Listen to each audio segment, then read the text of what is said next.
Students, हम solve कर रहे थे फिजिक्स चैप्टर नंबर 2 की एक्सरसाइज, काइनेमेटिक्स की एक्सरसाइज। और आज का हमारा क्वेश्चन है 2.12, how are vector quantities important to us in our daily life. हमारी डेली लाइफ में ये वेक्टर क्वांटिटीज क्यों इम्पॉर्टेंट है? क्योंकि हम अपनी डेली लाइफ में वेक्टर क्वांटिटीज को यूज करते हैं।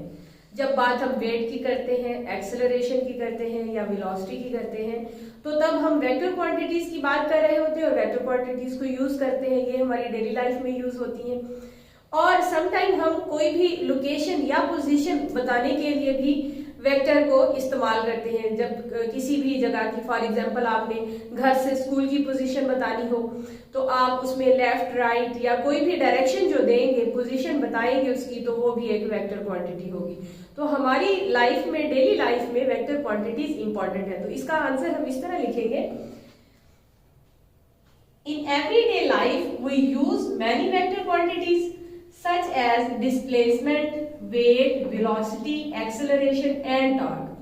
अब इसकी एक साथ एग्जांपल भी दे देनी है। For example, with the help of vector we can find the position of an object with respect to some reference point. किसी भी रेफरेंस पॉइंट से कोई भी आप रेफरेंस पॉइंट रख ले और किसी दूसरे पॉइंट की आप पोजीशन या फिर उसकी जब लोकेशन बताते हैं, तो ये भी एक वेक्टर क्वांटिटी है।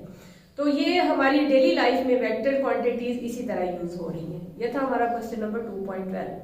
क्वेश्चन नंबर 2.13 है हमारा, right equations of motion for uniformly accelerated rectilinear motion.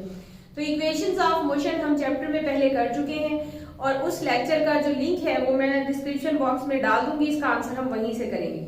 और क्वेश्चन नंबर 2.14 है हमारा, sketch a velocity time graph for the motion of the body. For the graph explaining each step, calculate total distance covered by the body. ये भी हम distance time graph वाले में, velocity time graph वाले में कर चुके हैं ये टॉपिक। इसका भी लिंक जो है वो मैं डिस्क्रिप्शन बॉक्स में डाल दूंगी, हम वहीं से करेंगे इसका आंसर भी। तो ये था हमारा क्वेश्चन नंबर 2.14 और 13।